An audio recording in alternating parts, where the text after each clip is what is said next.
Hey, what's up, everyone? Welcome back to House of Footy. It's your boy Ray, and with me, I've got a full house. Welcome tonight, Mac Good evening. and Gio. What is good, everyone? On today's podcast, we are going to be reviewing match week 11 of the Premier League, and we'll also be previewing some of the Champions League games coming up this week. Before we get into it, don't forget to follow us on our social medias, both on X and Instagram. Our handle is at @house_footy. Also, don't forget to rate, review, and subscribe to us. We are on both Spotify and YouTube. And lastly, feel free to get in touch with us via email. We love hearing from you guys, and we want you guys getting involved. Our email is housefooty@hotmail.com. But yeah, let's get straight into it, and we're gonna kind of start not chronologically in terms of the time these games took place. We're actually gonna start with the one that took place today, day of recording, and that's of course Spurs 1, Chelsea 4. A big result, not just with I guess what this means to the league, but of course a lot to cover from what happened to this in this game for sure. But before I toss it to you, Gio, of course, a lot of things are going to be said about the game. There was a lot of talking points, and I feel that the 4-1 result, which we'll talk about a little bit later, I think doesn't necessarily reflect I would say the difference between these two teams in terms of quality. I think it definitely has to play with the occasion and exactly what happened. And so to toss it to Gio first, Gio, of course, this is going to be a huge result that rings around the league. Spurs now joining Arsenal. We'll talk about them in a little bit later. Both teams are now have their first loss in the Premier League. What are your takes on this game, first of all? For everyone who did watch it, you understand. But for everyone listening who didn't watch it, I think the only word that we can describe the game with is madness. Just everything. Early on, obviously, a very early goal from Spurs, and you thought, okay, another one is coming. Chelsea are gonna get swept. They're gonna have their floor mopped with with their players, and we all expected that. But it was very back and forth. Chelsea had their chances. Don't get me wrong. It kind of almost exposed Tottenham's transitional defense. Now that they have a lot more pace going at them, a lot more skill going at them, you kind of question, could it really mean that they were kind of playing like weaker oppositions to kind of like take advantage of them, because now you have very skillful front attacking three with the decent attacking midfield. Can they really be exposed here? And if it wasn't for a couple of offside goals here and there called back, again, a lot to talk about there with the VAR calls, the fouls, everything like that. This game could have gone either way with a flip of a coin, but at the end of the day, as we know, it went Chelsea's way. Spurs had a couple of red cards go their way. Obviously, again, a bunch of huge talking points there. And, Nicholas Jackson, who I personally have talked about quite a bit, ends up scoring a hat-trick, albeit against a 9-sided Spurs team. And I'll give Spurs a lot of credit here. Postecoglou, I think if he were to go to court, he can plead insanity for any case, because he was playing a high line with 9 guys. So if anybody was watching and confused as to why he was playing a high line with 9 guys against 11 guys, I don't think anybody in the footballing world could fathom and could possibly give you a good enough answer for anybody to understand, because that just kind of made no sense to me. There are open players, across that line. Could have been a lot worse for Spurs. Could have ruined their goal differential if they were also pushing for, title hopes. That's not a type of thing. Those are little things you have to consider as a coach. But for him to hold a high line and expect them to really just keep going for it was definitely very audacious on his part. But that's just the first layer of it. I'm going to pass it on to my other co-hosts to really dive deeper. Yeah, Mac, then, let me just recap. Then, of course, Kulusevski opens the scoring within, I think, 6 minutes. To flick a shot off of Colwell. 1-0 Spurs, and like you said, it looked like they were going to just continue their form so far this season and just make Chelsea look like a, let's be honest, a mid-table side with what they are at the moment. But of course, things changed. There's a red card for Christian Romero for a tackle in the box, but at the same play, the ball does hit the back of the net from, I think it was Caicedo. The goal was disallowed due to it being an offside on Nicholas Jackson, but it gets called back on the penalty kick. Cole Palmer ties it up there, and then of course it remains 1-1 with a red card. Both teams kind of pushing on each end to sort of get the advantage, but of course in the second half, the red card for Udogie when he brings down Sterling makes it a 9-against-11 game, and from that point on, Chelsea with the two-man advantage were able to take their that advantage and make it go their way with 3 goals later on. But what were your takes on those events, Mac? So if I'm going to go about one by one, we're going to be here all day. So I'm just trying to keep it as brief as I can and going through a couple aspects of it. Firstly, Kulusevski's goal, phenomenal. Spurs started off the better team and were flying exactly as Ange would want. And even the Son goal, which was called back prior to Chelsea then having their whole, let's say, different scenarios, different kind of choose your own adventure ways of how they could have eventually got on the score sheet. That goal, marginal as well, where Son was just barely offside. Phenomenal play.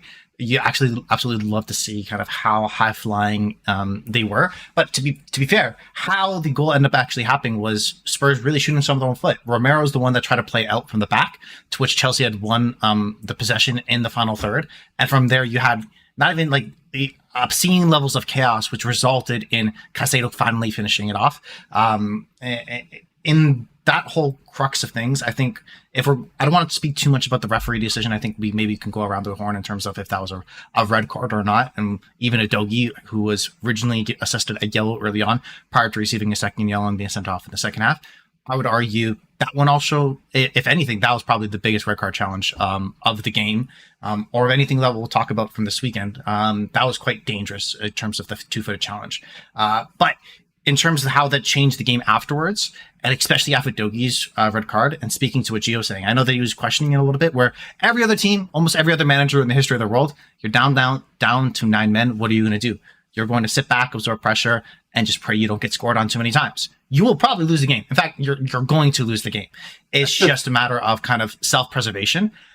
But I really enjoyed that Andrew's like, no, in no situation, under any circumstance, am I going to allow us to not set the tempo of what we want. He was chose to dictate the play, and they could have easily, if Eric Dyer was just a little bit more onside, could have snaked away with a 2-2 result. And if you're sitting it back against that type of team, and Chelsea, they do have quality players that may or not playing up to their standards thus far this season, you're going to lose that game. So I feel like it set the right intent. And even though they ended up losing 4-1, which I think Ray, you pointed out fairly, is that it was probably a little bit of an overestimation in terms of the actual difference between the two teams. Spurs were actually given a standing ovation by their entire fans as they were leaving the pitch because of the intensity, because of the intent that they had. So I absolutely love that they did do that. For me, though, and maybe if we want to go talk about it now, or we want to go around it, but and this will be a consistent theme through the podcast, where I was watching this game, and this has never really happened to me before watching football. I didn't want to watch it anymore because it's felt like the refereeing VAR discussion has gone too toxic, where the mistakes are too egregious and impacting important games, where it makes it like, what am I seeing with my own eyes doesn't constitute what should be happening. Like, I don't understand how that's a red card, and it just makes me feel sick, because like this is like tainted in some way. And it's a little bit weird because, again, we all love football, but I've never sat down and was watching a game, no matter any team I like or any team I support, thinking like, it doesn't matter what's happening on the pitch anymore. They're just going to make up their own decisions. So why should I care? So it's kind of like you just sit there in acceptance of like accept the chaos of what's happening. And I felt bad for Spurs fans, but I did like that they still had that intent, that they still kind of played their system, and their fans were behind them the whole way, even though they ended up coming out and losing the match. Okay, well, on quickly on the note of on still playing that high line with 9 men. Yeah, like Max said, I feel like I understand why you would drop your line and, of course, sit back and try to conserve what you have. But you're playing Chelsea. They're not great in terms of scoring, and so if you can try to set the trap and catch them multiple times the way they did, and hopefully get one on the other end, like Son almost did to tie the game at the end, that could work on your favor. I think a comparison would be when Liverpool had 2 red cards against Spurs, and they essentially sat back the whole time. I guess Spurs would have thought, or Ange would have thought, that's definitely not a what we want to try. Maybe we can try to like match them up and see if we can just be outsmart them tactically and get something on the other end where they're still chasing the game. But moving past that, I want to ask Gio. Of course, there's a lot of good will for the Spurs performance given the circumstances, and I know Mac is not feeling too hot on how the referees have been definitely this whole weekend, but I do want to ask for you, Gio. Christian Romero, red card, and it was as well Van de Ven picking up a hamstring injury, which we know is one of those injuries that you don't want to rush a player back from. Of course, Eric Dyer came back, and I think it was Højbjerg who filled in as a center back next to him when those 2 center backs left. And so, yeah, Spurs have their first loss. They're going to be missing now their first two choice center backs moving forward. Is this the start of, Spurs, people seeing where Spurs will really end up in the table at the end of the season, given the fact that injuries are coming, they're not the deepest squad, and they finally have the first loss? What are your thoughts there, Joe? I think yes, they do have a little bit of worry. I think obviously losing a defender like is it Van der Ven or yeah. Sorry, I just get his name confused. Van der Ven, you almost kind of has to, because we're so used to seeing Eric Dyer in this team and him transitioning, from both like a defensive midfielder and a central defender. There was almost a week before there was almost talks, how come Eric Dyer isn't playing, or how come Eric Dyer isn't a part of Postecoglou's plans. Now he kind of has to be, and now he kind of has to prove his worth, and that you were wrong for not playing me, or wrong for not choosing me, wrong for going out and wanting to get a new defender when I was perfectly standing here waiting to be selected. Now, yes, I agree Van der Ven is the better defender. He's more athletic, he's more agile. He's just a no-nonsense type of defender, as Eric Dyer was in the past. But, there are times where you try to prove yourself a little too much and try to do a little, too much and kind of put yourself in jeopardy. But I think this, again, like I said, gives Eric Dyer a perfect opportunity to try and prove himself, much like other England defenders are around the league, that he is worth value and that he can step in and fill those shoes, which I personally don't believe he can, just based on the speed and based on the speed of the league and how they play. Their transitional defense was put into question this game, and I don't think he has that type of speed or that type of agility to sort of keep up with the pacier front threes in the league. Yeah, I feel like the injuries and the suspensions are definitely going to give us a new look. Spurs, who have Wolves and Aston Villa next before they face Man City, so that's going to be an interesting period for them to navigate through. But Mac, on the flip side, Chelsea getting a win against top of the table Spurs in special circumstances. Nicholas Jackson getting a hat trick. Is there anything that we've learned from Chelsea, though, even after getting this win at Spurs, in this type of manner moving forward? They need the referees on their team to have a chance of winning a game. And Nicholas Jackson needs to play against 9 men if he's going to score. But my favorite stat is he has an expected goal of 3.77, and he only bags a hat trick. If normally in that case, if you're kind of a top level striker, that's a game where you're scoring 5-6 goals in those cases, because he had a bunch of a chance. He scored 2 tap-ins and scored on a 2-0 because he didn't want to pass to Mudryk, which I understand. I'm on board for that. It's kind of funny. Concerning that, again, Sterling passed him both for his. So for me, it's tough because I don't feel like we have learned anything. I understand it's very early on in the game, but if you look at previous seats depends, the first 30 minutes, let's say, of the game, there is only one team really in it, there was only one team on the front foot. There was only one team being the aggressor. There was such a large disparity in that first initial 30 minutes, and then chaos happened, and they had everything kind of turn in their favor. You have to though give them credit when things did kind of were gifted to them. They took full advantage, right? Where you could see through the course, especially that high line, the one player that was really on it was Raheem Sterling, understanding, okay, we're going to play this. I'm going to keep making those runs in behind. Yeah, I'm going to be called offside 5-6 times. I'm going to get booed for it every single time by the away fan, by the Spurs home fans. But eventually one of them will click, and we're going to be able to get something very juicy from it. And it kept working and it eventually kind of worked, and then it worked again, and the game was too far out of distance at that point. So I give full credit to them in that manner. But to say they've really changed, no, this is still the same Chelsea team that were previous gamer in the table. And in all likelihood, they won't finish much higher, considering where they are right now and how well other teams are playing. They need to have a drastic change because they realistically should have won this game by a lot more. Jackson missed a chance early on to be able to settle the game. He missed a clear header, which again, I don't understand how he doesn't score from that position midway through the second half. So again, there was too much abundance of opportunities where this Chelsea team should have or could have proved that medal. And in this case, it would have been a 8-1 game at the end of the day, but they didn't have it. So again, I have a lot of questions about them. We didn't learn too much considering the event, but like I said, they were kind of, how do I put this? Is that, there's those sharks and there's like this small fish that swim beside them and they're just trying to take a bite of anything that the shark is going to leave left over for them? Or is it whales that do that? Like plankton? I don't know. You know what I'm saying, right? They were, in this case, Chelsea were the baby fish just getting whatever was left over and we're just happily trying to eat it up. And that's all they could really do because they ain't the whale no more, That's the analogy I'm going for. Apologies. Yeah, I know you had to travel with me there. But at the end of the day, again, we'll see what this Chelsea's medals.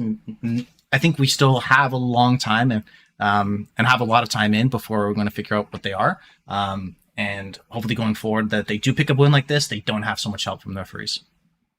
Yeah, I mean, it's going to be interesting to see if this result is sort of a catalyst for different scenarios for both teams. Is this the beginning of the downfall for Spurs, or is this the beginning of a uptick in trend for Chelsea, given the fact that they have Man City next, and then I think they have Newcastle not so long after that, which we'll cover more in our previews, but just interesting to see how one result can change things. And my last thing before we wrap up this part of the podcast would be the Spurs, I think, title challenge is not necessarily over. I think they are, of course, they're still second in the Premier League and they can still make a push for it. But this really shows the level of, I would say, it's definitely circumstances didn't go their way, but also it shows their level of experience in these types of games where if you have the likes of a Man City who are just so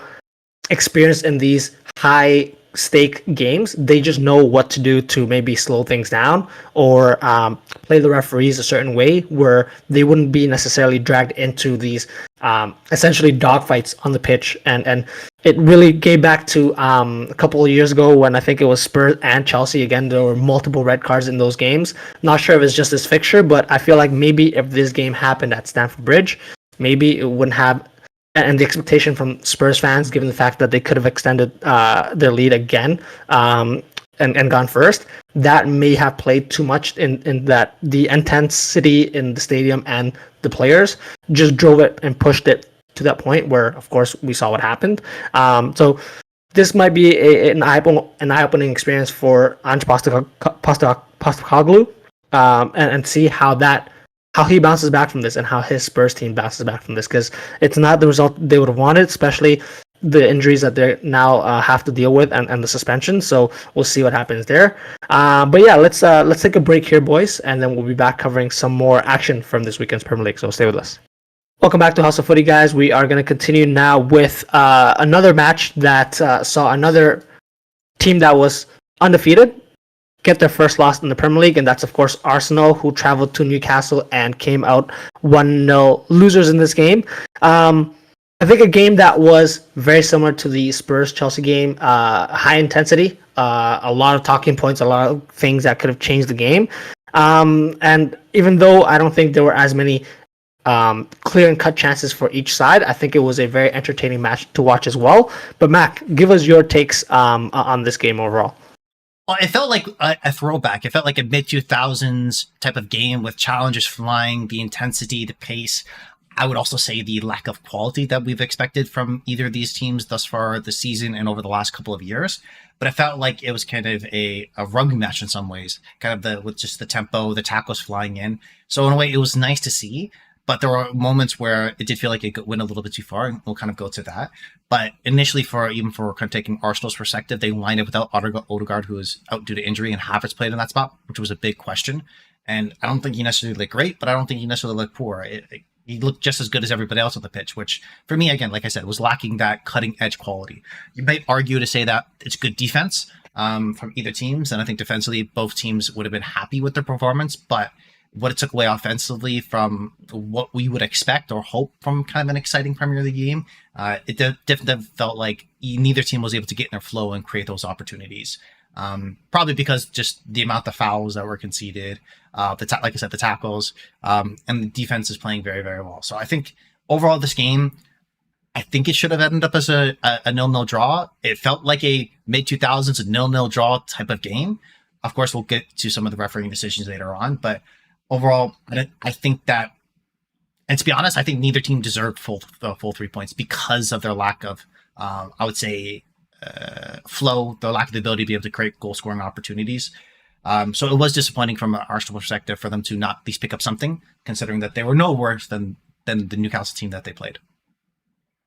Yeah, on that note, yeah, both teams have been great defensively. Arsenal with now 9 goals against, and Newcastle with 11 goals against. So always going to be a game that relies on 1 or 2 chances to really set them apart. And Gio, the other thing is, of course, Newcastle was always going to slow down the game when they could, take challenges and fouls when needed to break up play and not let Arsenal get into their style of play. So, Gio, what are your takes on that performance? I quite liked it. They knew that there was definitely going to be firepower coming from Arsenal in terms of the attack, and then in terms of wanting to possess the ball for a majority of the game. You know, you're gonna have to want to scare them from wanting to hold the ball for too long, and that's almost kind of how you're gonna have to do it.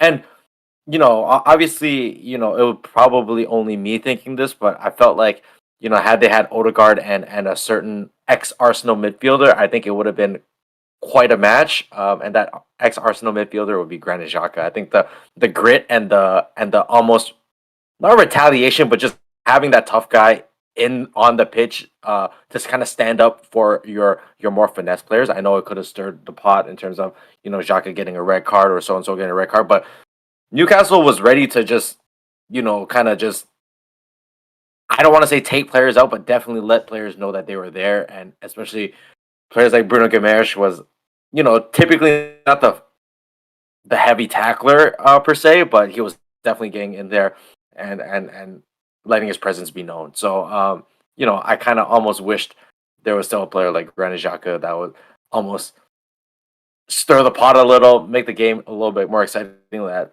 you know, if you are out here to kind of like, you know, let it be known that you are there, Arsenal has guys the same way that are gonna let you know that they're there as well. And to Mac's point, they didn't have super clear-cut opportunities. Yes, the finishing could have been a little better at times. But yeah, I think the most fair result would have been like a 0-0 draw or a 1-1 draw. I think it definitely could have gone that way. I think on a better day, Arsenal or even Martinelli, when he had that, you know, cut onto the inside, very easy save for Nick Pope. He tried to go top left corner, I believe. Very easy for Nick Pope. He was pretty much standing in that corner already. But yeah, no, they had their chances. Just the finishing wasn't there on that day. Yeah, okay, so I think we can all agree then it should have been a tie. And I think we all agree that it was, for the most part, it was a game that didn't have too many chances, but it was really rough. Now then, let's hopefully have some more discussion and talk about some of the talking points from this match that maybe we don't agree quite as much on. And one of the first ones is Gio said Bruno Guimaraes making sure that the other team knows they're there. Of course, he let Jorginho know that he's on the pitch and ready to go at it for sure with a elbow to the back of the head, WWE style. Mac, walk us through that play and why was it a red? Why was it not given a red? And what your thoughts are around that? It's absolutely a red. Why it was not given red? I could not answer you that. There's no. I don't understand. That's it. I just don't. It doesn't make any sense to me. Hey, what does he have to do? Like take a gun and shoot him? Like what are we talking about there? The ball is not what you're doing. Generally, if you would ask me, hey Andrew, are you okay if a player has a run at Jorginho? I'd be on board. I would line up. I would help out. I'll send the player flowers. But for me, it just doesn't make sense how that's not a red. Because if you watch back the play, he goes in for a sliding challenge, misses everybody, like hits air with a sliding challenge, then gets up, runs straight to Jorginho, forearm to the back of the head.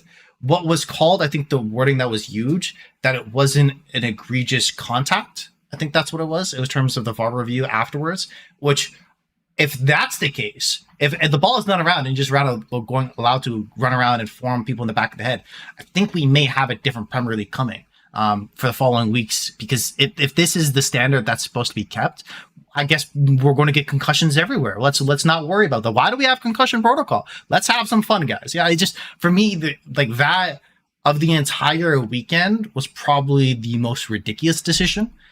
The only defense I have to the referee is this: he probably didn't see it because the ball was nowhere near them. So how would he have been able to see it? But VAR saying that's not too much of a mistake for us to take a look back at again, I don't get. If either of you could explain it to me how that's not a red, I would love to hear the argument. I haven't heard a good one. And that's just, it is what it is.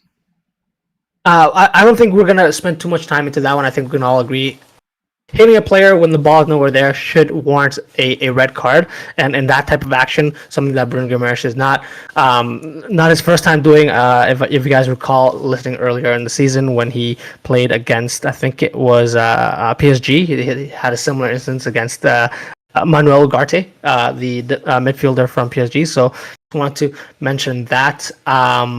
Wanted to then move on, Mac. Did you have anything else to add? I want to go back. I forgot one point about that. Is that after the game, Eddie Howe was interviewed and he was asked about the incident in a very nice way, right? It was like talking about, there were some, red card type of challenges going in, flying back and forth. What did you think about Bruno kind of running into the back of Jorginho? And similar to his response, which we're going to talk about, I guess, for the goal, was that, he's like, I haven't seen it yet, so I can't really say anything to that. But at halftime, I was like, we need to keep 11 players on the pitch. So if that is your message, the first primary message you're going into halftime saying, we need to keep 11 players, your player has done something that in all likelihood deserved a red card. As a manager, why else would you be bringing it up? Like, hey, we done goofed a little bit. We got lucky. We escaped one. They barely grazed us with a bullet. Let's keep it a little bit easy. So again, everybody knew except for VAR, evidently. Okay, well, moving on to the goal that happened in this game, the main talking point as well would be the lead up to it, what happened in the aftermath, and of course the 3 VAR checks, Gio, and that's of course the play where I think it was Callum Wilson gets a shot off, goes essentially almost towards a throw-in by the corner flag. I think it was I think it was Joe Willock who saves it, is able to put it back into the box. Raya misses the ball. It goes slightly over him. Gabriel and Joelinton go for a challenge. There's a tangle there. Ball falls to Aaron Gordon, who puts it away. Anthony Gordon, who puts it away. And that's goal for Newcastle. At the time, Joe, there were all sorts of checks happening with VAR. I think definitely a few minutes taken out in that simple one instance play review. What were your takes on the whole play there, Gio? Why do we to understand Mac's frustration? Why do we have VAR? I think that's where the frustration grows. Is they make these calls and then they go back and they look at it, but they still make the wrong decision. Kind of defeats the purpose of VAR. I think. It was a very bad weekend for referees. I think much like this game, much like the Chelsea game, there are a lot of mistakes. I think the refs have to go back into the drawing board and decide who gets the final say, and how, and much like the NBA has, the final 2 minute report, whatever the case may be. I think Premier League referees should be held to that same standard, and to the same accountability that wrong calls were made. And the league needs to, sort of make that almost a punishable offense for the referees. Their jobs are to referee the games, properly, and because they are set up with these tools to officiate the game more efficiently, and to a better degree, to a more correct degree. There shouldn't be such vast errors and such big errors. So, with that being said, I think, this game and then the Chelsea game, these two big games are definitely the driving points to make them, kind of criticize, one, the system, and two, how they need to fix the system, because there are wrong calls back and forth. This one, the same thing, tough calls. And yeah, no, it just can't happen like this, because going down the line, if there's more important games and more calls are being called incorrectly, it's shocking at this point. At the level these players are getting paid at the level these referees are being paid at, these mistakes can't happen anymore. Okay, go on that call. Of course, there were three checks going on. Was the ball in or out? I think the referees weren't able to conclusively tell. Was there a foul on Gabriel? That is definitely the main talking point. I think that is debated over and over again. I can see it being given a foul, and I can also see it not being given a foul. So it's a little tougher on my personal opinion. And then is goal offside or not? That it's something that the referees at this point should be able to decide. Should be able to definitively tell. They were, according to reports, they weren't able to necessarily tell, and they didn't know where to draw the lines, and so they had to go with the benefit of the doubt to Anthony Gordon and essentially give the goal. Mac, your takes on this? So I would argue, and I would make the argument that based off any individual three of them, the goal should have been called back. And I will cite examples. The first one, actually, Gio, you may be feeling there with it. I think it was in 2022. I think Rashford was in the same position where the ball went out. What ended up happening, the referee continued to play on for Rashford. The ball was crossed in. Manchester United ended up scoring, and what happened was the goal was called back, because even though they didn't have conclusive proof that the ball was out, based off the initial angles that they had, you can say, okay, we believe it's out, and we don't have conclusive the ball's in, so we're actually going to go back and take away the goal. So that could be applied in this situation. In regards to the third point, which was kind of the clear offside, not clear offside, we didn't know if it was offside or not, and I think that's completely fair. Back in 2021, the same thing happened with Arsenal versus Brighton, which what ended up happening was, I think it was, let me double check the exact name in terms of with the individual that scored. Martinelli scores. Martinelli scores. On-field decision is goal. VAR says they don't have an angle to prove otherwise. VAR disallows the goal. So they've completely flipped the structure of, okay, we're uncertain, we're going to disallow the goal, to now, we're uncertain, we're going to allow the goal. So the issue is the consistency there. So I think those are very much up for debate, given the historical kind of premise that we've had of how VARs worked. I understand you're making improvements, and maybe that's going to be the mandate going forward, is that if we don't have camera angles, even though we're talking about arguably the most expensive league in the world with the most amount of TV cameras, for whatever reason, we don't have the right ones, which that makes no sense to me. How would that ever happen in this situation with the amount of money that's put in this league? It's ridiculous. In regards to the foul, if it's anywhere else on the pitch, that's a foul. If you look back at certain replays, it's two hands, either the back on the top of his back or his head as he's going for a header. I think the only separation is that Gabriel, in those situations, most defenders would, as you're looking to be able to get a ball out, you would naturally shift your head down and kind of scoop out underneath it to try to clear it. So for me, that is the most gray area in terms of why you may not call it back. And I could understand how the video system referee would be like, okay, that's not an egregious mistake.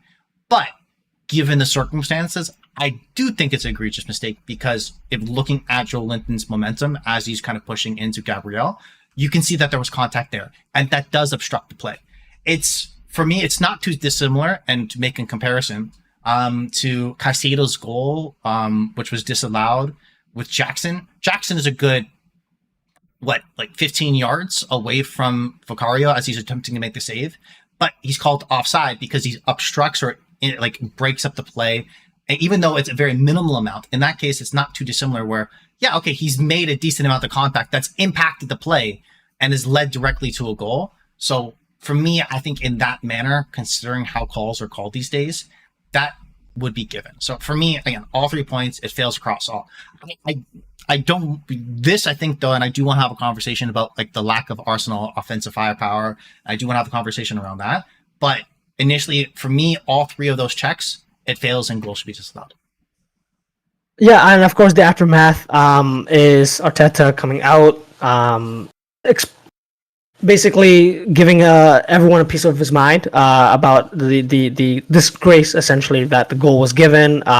He goes on to mention, of course, he's been in the country for 20 years, been part of the league, and of course he's disgusted by the fact that the goal was given, and definitely that if the Premier League is going to be considered the best league in the world, this is definitely not up to the standard of what you would expect from the best footballing league in the world. So that's definitely some strong words from Arteta, and of course Arsenal do side with the manager, and of course they want to not necessarily, I would say, hit out at the referees on the day of, but of course overall address the standard of officiating throughout the Premier League. And so that, I guess, in line with what Gio was mentioning, with maybe there's some other things that could be done for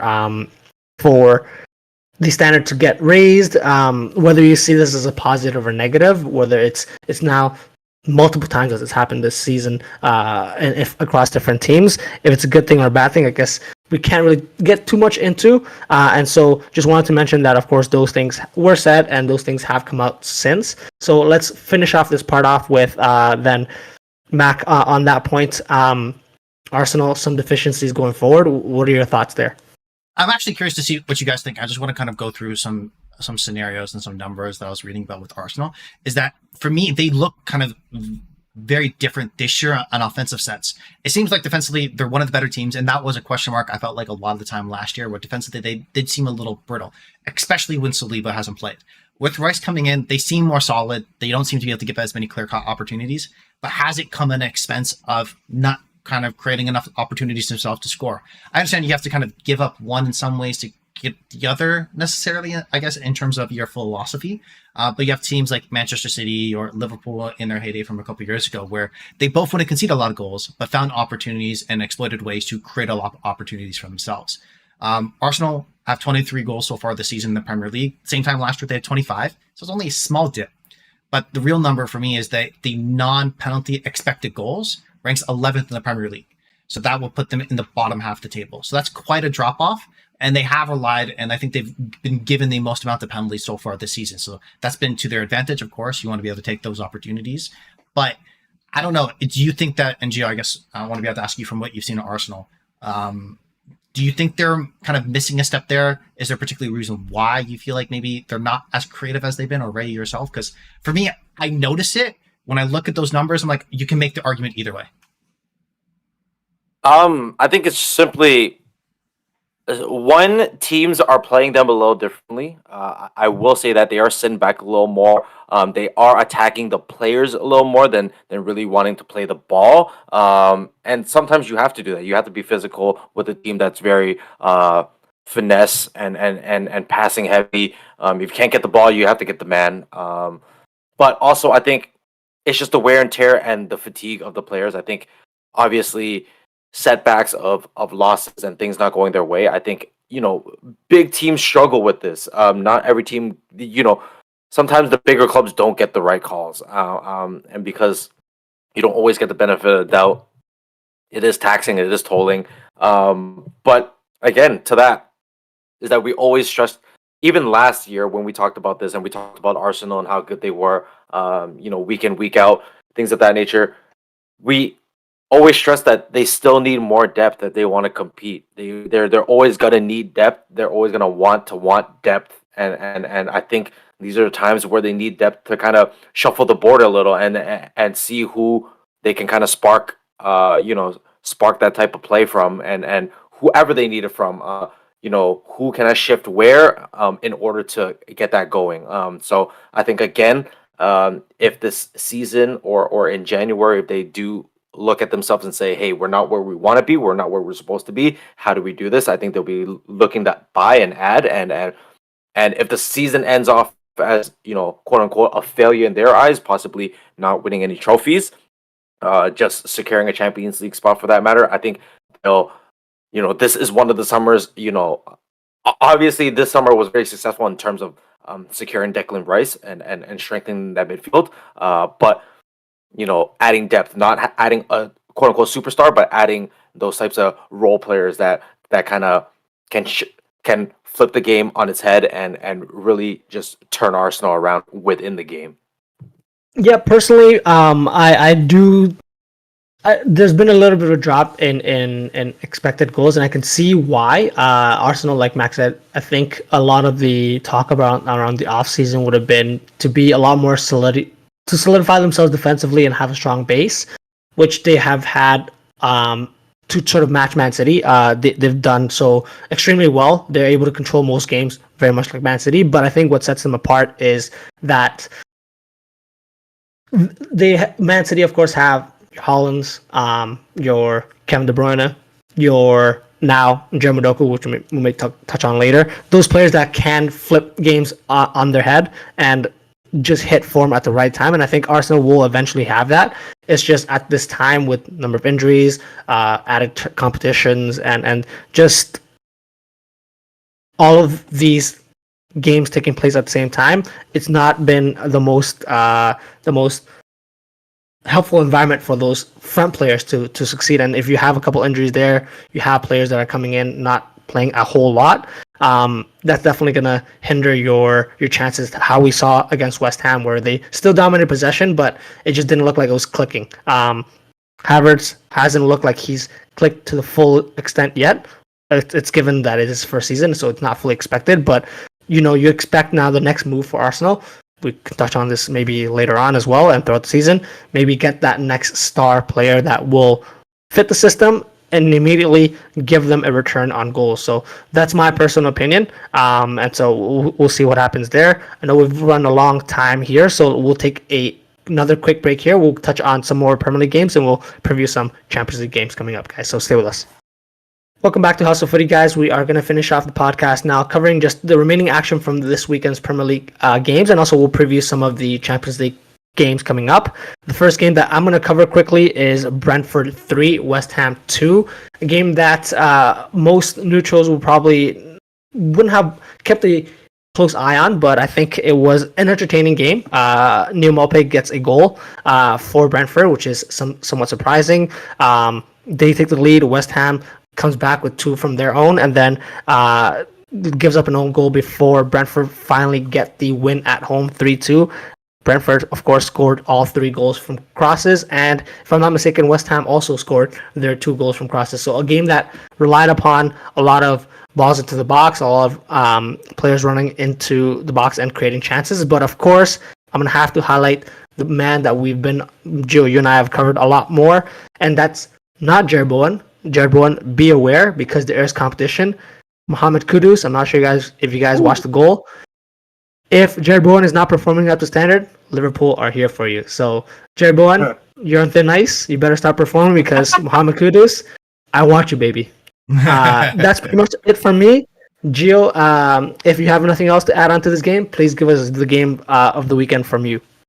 Game of the weekend was, at least for me, had to have been, drum roll, Man City. Was definitely my first one, just because it was Man City of old, and who doesn't like a goal scoring thriller. But one I would have to say was Nottingham Forest against Aston Villa. Obviously, our favorite dark horse team, Mac and I's favorite dark horse team. But Nottingham Forest actually played very well, and they played on the counterattack very well as well. You have to give them credit where credit is due. In terms of possession, it was domination by Villa. If you were to just pull up stats, you would think, without looking at the score, Villa dominated this game. Villa controlled the game from start to finish, and Nottingham Forest didn't stand a chance. But they hit him on the counter, much to the extent that they used to do to other teams or tried to do to other teams. They got really a taste of their own medicine. And the fact of the matter is that Nottingham Forest was very efficient. 5 shots, 3 on target, and 2 of them ended up being goals.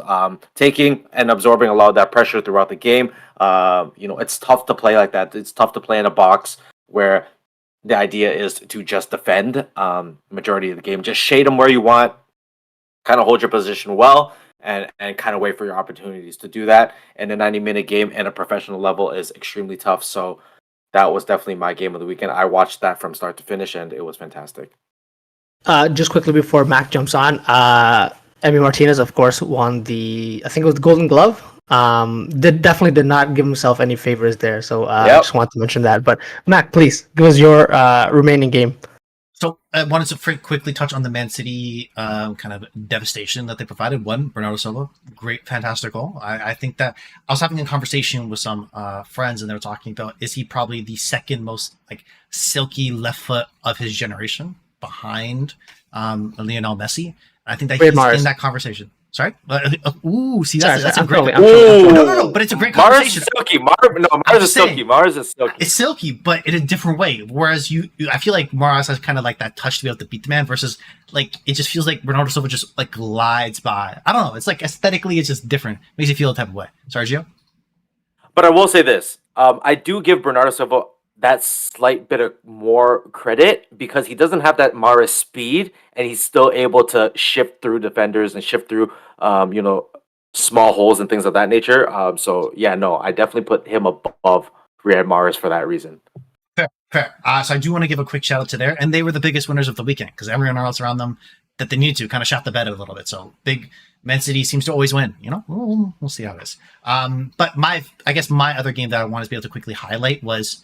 I really think that we need to speak a little bit more about Mr. Sean Dyche with Everton picking up a 1-1 result against Brighton, a team that Brighton, again, a lot of people have a big up to kind of be potential top 4 challengers. It seems like they've been very hit and miss, in my opinion, thus far this season, and are actually now winless in their last 5 Premier League games. So not the greatest run of form from them, because Roberto De Zerbi, prior to that run, was being linked as a potential replacement for Ancelotti at Real Madrid, probably a little bit too obscene, way too far out rumors that people were probably dreaming of. But again, he was in those conversations. So 5 games winless in the Premier League and you're tying against Sean Dyche, not a great result. However, for Everton, they have picked up 10 points in the last 6 Premier League games. So that's 3 wins, a 1 draw, and 2 results. And that's as many of their previous 14 games. So the last 6 games, they've done what their previous 14 games did. So you see Sean Dyche slowly implementing his style on this Everton team, and they're kind of picking it up.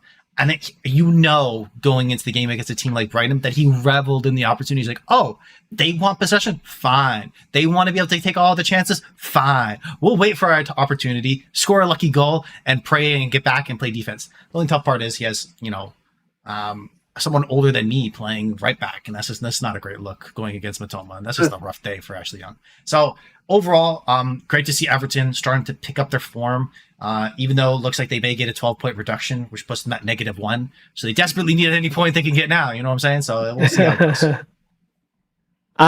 Just before I toss it to you for the Champions League preview, Mac, of course, Jeremy Doku as well. We should mention him with his, I think, 3 or 4 assists in that Man City game. Definitely looks like he's hit the ground running in a Pep team that we normally expect him to get at least a couple months on the bench. He's definitely something added to that team that will hopefully help them achieve what they want to achieve. But Mac, out of the Champions League games, coming up, which one are you going to be keeping an eye on? I'm going to steal Gio's position here. I'm so locked in on Manchester United versus Copenhagen. You have no idea. Because, I'm sorry, Gio. I have to steal your thunder today. For what? For what? No. What are you excited for? What are you excited for? I'm not excited for anything positive to come out of this match, but something is going to come out of this match one way or another. Because Manchester United, we didn't talk about them all, but they picked up a win with captain Bruno Fernandes, who has been now linked to Saudi Arabian teams to go play football there, after scoring a last-minute goal against Fulham, kind of securing all 3 points. But man, you need this win like a duck needs water. It's like a fish needs water. They need it. It's desperate. because right now they have a small little ember of hope, and if they lose against Copenhagen, even though they just picked the 3 points, it's all going to come back down to this is worse than it was before. So if things don't go in their favor, which it should, but you never know, because again, now they're playing at Copenhagen, and let's be honest, when they played against them at home, they don't look too convincing there. So it's something that I feel like this game, reason why I'm keeping my eye on, is not for anything positive, is that whatever happens, there is going to be a larger impact one way or another. Because if Manchester United come out to win, and Bayern, as you expect them to do, destroy Galatasaray, let's be fair, because they're playing them at the Bayern at home, it's Man U now have a chance to make it out of the group stage in the Champions League, and do we start to see a Erik ten Hag revival? If it goes the other way, is he out of his job in a couple of weeks, as Gio, you talked about previously? Either way, either thing happens, great talking points for us. So big winners us after watching this game. So that's why I'm excited for it. Gio, if you have anything to add there, or if not, give us a game that you're going to be keeping an eye on. Yeah, hope Man U loses. Like I've reiterated before, and I'll reiterate again. I think they're better off out of these competitions because, I don't think they're going to make it too far. So why save yourself the trouble? So with that being said, my game to watch is definitely Newcastle versus Borussia Dortmund. Like I said last time, can't count Borussia Dortmund out. They are a very well-coached team, well-run organization. I don't understand why it would be a shock for them to come out and win again. Obviously, Newcastle has much to prove, and them knowing that they stole a game against Arsenal, it was clear robbery at that point. Let's see how they come out and perform. If they come out strong, physical like they did against Arsenal, maybe they can make something out of it. But again, knowing how Dortmund is, we can expect a fairly good back and forth match. Because if I'm Newcastle, I'm looking for nothing short of a win in this game to secure a couple more points, as PSG is just kind of racking in the points, and you're kind of banking on AC Milan to really slow them down a little. Yeah, on that note, I'm going to have to go with the group F. I believe the other fixture is going to be Milan versus PSG, and that's, of course, Milan's last chance to make it out of this group stage. They're currently bottom of that group, and the first game against PSG in Paris was not the way they would have wanted it to go. This game, they're definitely going to, I think, be similarly in terms of possession. They're going to be conceding a lot more of it, and if they're not able to score, PSG, I think, will have enough firepower to put something away. And so this is going to be the last chance for AC Milan. And it's not the greatest going into this game as well, because they did come off of a 1-0 loss against Udinese in the weekend, where they controlled pretty much all the possession, but were still unable to get a goal. And so not a great sign for Rafael Leao and his teammates there. This is definitely the last chance for them to make it out of this group, and something that we'll keep an eye out for and definitely cover in our next podcast. So on that note, this concludes our podcast for today. If you guys like what you heard, please like and subscribe to us on our social medias. That's at @house_of_footy. If you have any comments, suggestions, or general banter, get in touch with us via email as well, houseoffooty@hotmail.com. The next time you will hear from us will be later this week, when we review the midweek Champions League games, and we'll also preview match week 12 of the Premier League. Until then, Mac, thank you for joining us. Gumersh, you're my favorite Bruno in the Premier League for now. Don't mess this up, brother. Gio, thank you. Man U, just save yourself the trouble, please. See you guys soon.